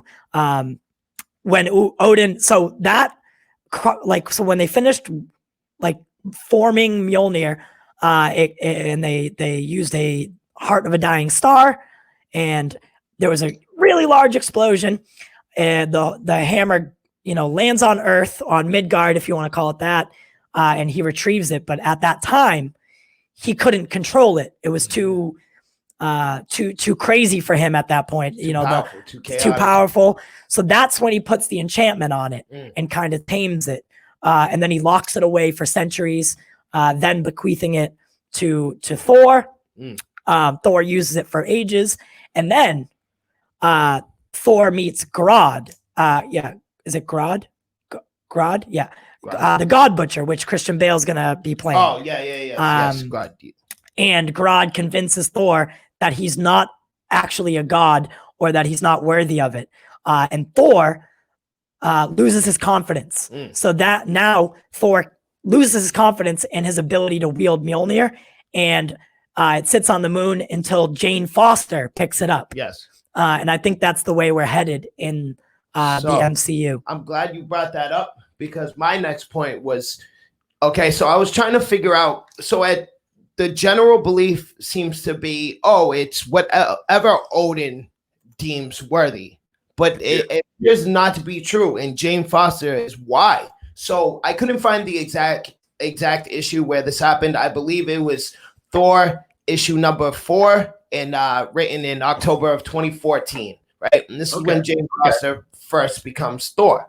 Now, in this issue, Mjolnir takes human form and has a conversation with Jane Foster and convinces Jane Foster as to why she's worthy and why she can wield it. So it seems that because of the heavy magic and the power of the storm and everything that Drizzle just explained, it seems that Mjolnir almost has a mind of its own at this point, that it's not up to Odin at all. Because up to that whole time I'm doing my research, like I said before, it seems that Odin decides it. And I was, that's a little arrogant, a little cocky of him to use the word worthy when it's just really him deciding who and who can't use it, right? Like my prime example was Spider-Man. Why can't Spider-Man wield Mjolnir? Spider-Man is the definition of a heart of gold. And, my conclusion at the time was Odin's just basically only the bros can wield it, right? Captain America, or, the big guys, not some nerd like Peter Parker. You know what I mean? You can't wield it, you fucking dork. Oh, jeez. I have been thinking about this one. I think confidence. I've been thinking about this one for about a week. Why can't Spider-Man, or first of all, I don't think he's been in a situation where I don't know. I came to the same conclusion. As a future Spider-Man 2099 who did, but why can't Peter Parker? And I thought about it a lot. And the idea of power and responsibility are big in Spider-Man. But maybe it's because Spider-Man is a good guy, but he gets power and he's not all of a sudden good. Hear me out. He's good now because of the death of Uncle Ben. But there's a period between when he's bitten by the spider and Uncle Ben's death where we actually see him as kind of arrogant, selfish, rude. He uses it to make money for himself. He sees a robber that he could stop, but he doesn't want to. It goes to his head. He actually gets a little bit of power. I mean, pretty big power, and he uses it for self-involvement. Then Uncle Ben dies. I mean, he was a good kid before that, but then Uncle Ben dies, and I think he's driven by guilt. The guilt makes him more sympathetic towards the needs of others. So I think maybe Spider-Man can't do it because, as we saw, when he did have power for a brief period before the death of Uncle Ben, he wasn't really a hero, or he was only in it for himself. In most versions of the comics, he wanted to wrestle so he could make some money to impress MJ. He's not really thinking of other people. And maybe that shows that he's like 99% good, but that 1.0% could create problems if he were able to wield Mjolnir.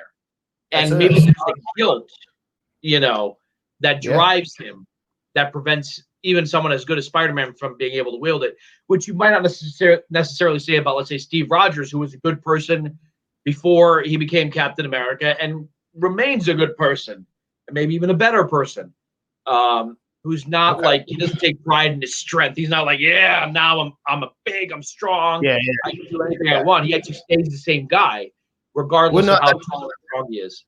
That's a fair point, because on several occasions Thor has been deemed unworthy because of similar attributes. His arrogance got to him. He became more what's the word I'm looking for? I don't want to say violent, but he became less empathetic, and he was more quick, more aggressive. More aggressive. Thank you. So quick fun fact: that whole drinking thing in Endgame comes straight from the comics.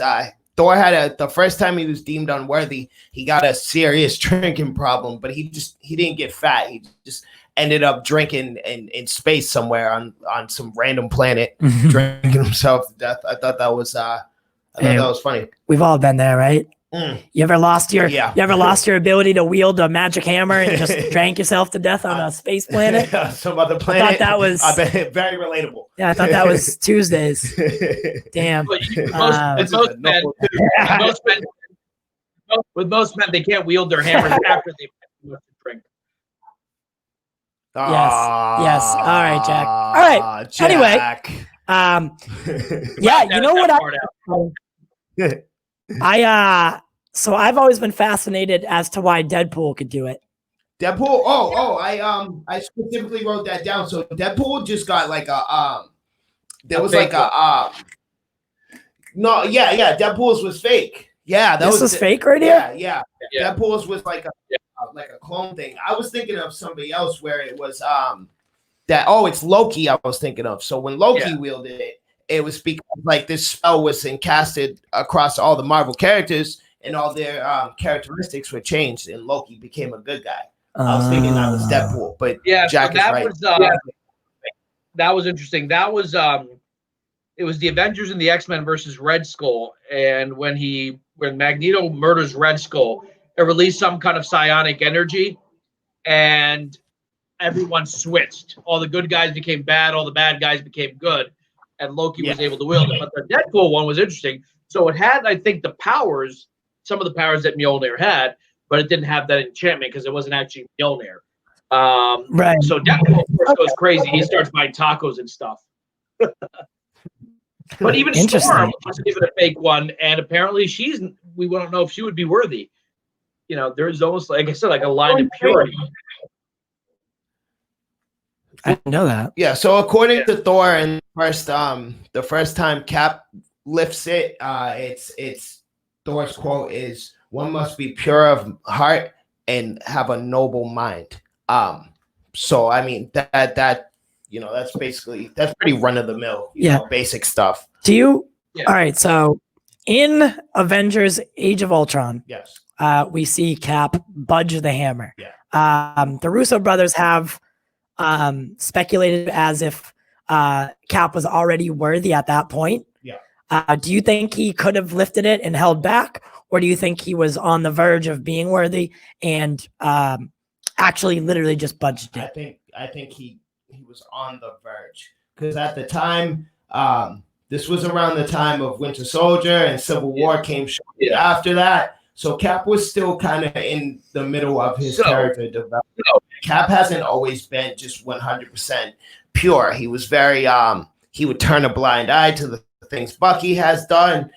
In Civil War, he was very he was kind of arrogant, honestly, and kind of like stuck in his own ways, being very stubborn, not willing to budge, even though Tony was making fair, clear, concise points as to why they should do this, but Cap was being stubborn. Nah, absolutely not. So I believe it was the latter of the two. He just was still on the verge of becoming worthy, and he wasn't quite there yet. Talking about who was right in Civil War is a whole other discussion, because you could say that Cap was ended up proven right, maybe. But here's my theory, and this is not my theory, but it's the theory that's been posited, that he was worthy, but he couldn't lift it. He could budget. So what is the negative thing he was holding on to? The negative thing that he's holding on to that maybe didn't make him so noble or pure was that he knew Bucky killed Iron Man's parents and refused to tell him. He even tries to cover for himself in Civil War when Cap or Iron Man's like, "Did you know?" I was like, "Well, I didn't know it was him." And he's like, "Don't BS me. Did you know?" He's like, "Yeah, I did." So, you know, that takes place right after Winter Soldier. And at the end of Winter Soldier, Black Widow hands a file to Cap and says, "Be careful about, you know, pulling on that thread." And you see him opening it. The theory goes that in it, he found out Bucky killed the Starks, Howard and his wife. And then Cap kind of held on to that, which might be, you could say, maybe not dishonest, but maybe he even says at the end of Civil War, "I was trying to save myself." He says to Tony, I thought I was trying to spare you, but really I was trying to spare myself. That was a negativity, that he could move it, he couldn't wield it yet. And then getting that off his shoulders, finally admitting to Iron Man, like, "I was wrong for not telling you." That was like the last thing. And he could, you know, because his was interesting. When Cap does wield it at Endgame, he's not like, whoa. He when he grabs it, it's like he already knew. Like, he puts his hand out, grabs it. Like, he knew he could wield it. So, you know, so that is one of, I think, and a lot of DC like purists, you know, they don't like Marvel, blah blah blah. You know, they say how overrated that scene was, but for watching it at that point for 10 some odd years, and you know, the little tease in Age of Ultron that we got towards it, and just like the way that it went down, you're 100% right. He had figured out that he was worthy of it somewhere along the lines in that fight.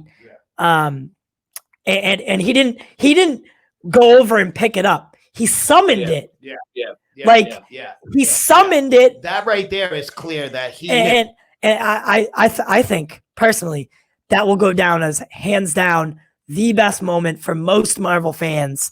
Absolutely. As far as like, you know, payoffs go. Seeing him like swinging it and like and summoning the thunder and my god, the lightning. I get the big one, the little one. Yeah, that was just the best. Absolutely. And they filmed a lot of different Stormbreaker. Yeah. But Stormbreaker's not the same. There's no intent. It's not. But what's interesting, I remember my theater turned into a soccer stadium when that moment happened. Everyone just got up and cheered. Like, it went nuts. Yeah. That, and then when Thor landed in Wakanda were the two moments where like a theater just went nuts. But he knew he could work. And what does Thor say immediately? He's like, "I knew it," when he sees Cap holding. Like, maybe he knew that Cap could have lifted it, but decided not to in Age of Ultron. Yeah, so the Russo brothers, if you watch the behind the scenes, their commentary, they filmed about 15 different reactions to that. So what, like crowd reaction? No. Thor reactions. So Thor was upset in one of them. Thor was mad in one of them. Thor was happy in one of them. And the one that they thought fit perfectly was not jealousy, not envy, but like almost congratulations. Like, I knew it. You know, that fit the best. And and Stephen McFeely had wrote them all out, and they didn't know which one was going to work. They didn't know which one was going to fit the best. And I'm glad that they did choose the one. Because I couldn't see it happening any other way. Yeah, because anything outside of I could see like maybe anything outside of a positive reaction would not have worked. If it was like anger or jealousy, Thor's character arc is way too deep for that. That would be something that would happen in like, and matter of fact, it did happen in Age of Ultron. He kind of he winced a little bit when he nudged it. Then he's like, I knew it. Exactly. He was still, same thing with Thor. At the time, they both were still in the middle of their character arcs, and they were still, you know, Thor's way too deep. He still has there's still some things with Thor that need to be ironed out in the MCU. But like he at this point, at the point of Endgame, he's way past that point to be like angry and jealous of Cap wielding Mjolnir. You know, that wouldn't have fit at all. Right. Let's also don't forget that Age of Ultron, Vision picked it up. Yeah. Was it because Vision was just a machine? We know he has emotions. We know he has feelings. He has sentience. I don't. Just what do you think about Vision lifting Mjolnir in the comics, or maybe I just didn't find it. But in the movie, he picked it up. There was no instance that I could find in the comics. Just your thoughts on Vision? So Vision and the machine or versus man thing, that argument that doesn't apply because throughout the universe there are several characters or races that aren't technically human or you know, there are other sentient beings across the vast multiverse. Vision is very sentient. He's born from this is true. The scepter, which is one of the Infinity Stones. He's just as alive as you or I. I think the reason I think he is as worthy, if he wasn't created by an Infinity Stone, he would not have picked it up. The Infinity Stone, I believe, is what grants him the power to do it so quickly, at least. Without any other, reference points or anything. The purity of the Infinity Stone being, part of what created the universe, I think is what gives him. And he's genuinely a good thing. I was pretty no, I like your point of sentience, because that makes the most sense. If I'm using Throg Puddle Gulp as an example, right? He's just a frog, right? But he was sentient, and him and Thor became buddies and some more. What had happened was Loki turned Thor into a frog, right? And then left him in Central Park or something, just some random place. He just kind of left him. And, Thor makes friends with all these frogs. And Puddle Gulp is his right hand, and then they're attacked by rats. What a ridiculous story. I know. So Thor helps them defend against the rats, right? And then at the end of that, Puddle Gulp is deemed worthy, and he wields the power of Thor to fight off some rats. Some park rats. Imagine that. So I think I like your point of sentience. And if I'm being totally honest, the whole Vision thing, I was not happy about that at all. It seemed like a huge cop-out. It seemed like because the whole movie was Vision, right? Hypes him up so much. Not only was I disappointed with what he actually turned out to be at the time, but I also thought him wielding Mjolnir was very much just like a cop-out and kind of took away from the what's the word I'm looking for? The weight and the weight of Mjolnir and being worthy and what, how much that actually means. Yeah. And I think sometimes it's sort of like, I'm going to use a wrestling example. Supposed to be a finisher, and on wrestling, a finisher, it's a specific wrestler's thing. That's how they end a match, right? But then, and Jake the Snake Roberts was known for using the DDT. Then a few other wrestlers began using, and at some point, the DDT just became another wrestling move that everyone can do. I kind of feel like with Mjolnir, especially with the research I did, so many people have wielded it that you're right. It does sort of take really unique, whether it's through enchantments or magic or loopholes. If too many people can do it, that kind of makes Thor maybe not as special when he should be special. And sometimes I feel like, look, it's going to be 60 years in 2 years of history. Wow. Imagine that. Wow. And they need to, I think, make sure that it's his thing. That's why the moment when Cap does it, not just in the comics, but in the movie, it's a great moment because we hadn't seen that moment in the movie was meant to be like, ooh, kind of a, moment. But yeah, too many people have wielded it. And, it's just every writer wants to shock you. Oh, look who else can do it, Yeah, basically. But yeah, no, I think this is really fun. I like Spotlight. I like this. I could definitely do this a lot. So Mjolnir, it's a special tool. it is definitely one of the most powerful tools in the Marvel universe. Correct. I'm glad to see it's back, Yeah. and it's not, it's not going anywhere anytime soon. And we shall see, its path to Jane Foster, and maybe some other characters. And I'm excited for Christian Bale's character. The God Butcher is, it's really, he's deep in the lore. He's definitely one of Thor's most interesting villains. So I think Thor, and then, Thor 4, Taika Waititi's back. I'm happy. I think it's in good hands. Yeah. So you guys go ahead and get in the comments and let us know what you think. So, really the ideas are, it's either Odin decides, Mjolnir itself decides, or there is just like a specific list of what makes somebody worthy. So you guys get in the comments, you let us know what you think the answer is. Also, if you have any spotlight ideas, get in the comments and let us know. Maybe Civil War, maybe something of that sort. You guys let us know. Am I muted? Nope. Oh. And then yeah, and I might have played that too quick. So follow us on all social medias as well. For all the updates, the latest and greatest around the industry, on whether it's Facebook, Twitter, Snapchat, Instagram, all those fun places. Jack, say the thing. Say the thing before you leave. The thing. No, The thing. I had an idea. I had an idea for the fans to engage with us. A lot of people have theories about what could happen in Wonder Woman. Why don't you let us know your theories, and maybe we could talk about them in the pre-show. Okay. Yeah. And then afterwards, we can talk about whether it were true or not. Yeah. You think Wonder Woman before? I had my time travel idea. No one take that. But what do you think is going to happen? Patty Jenkins said there's a post-credit scene. What do you think that might be? Post it in the comments. We might talk about it live at AMC. Yes. Live at AMC. So as always, my name's TY. I'll see you next time. If no one has told you today, we love you. Jack, say the catchphrase.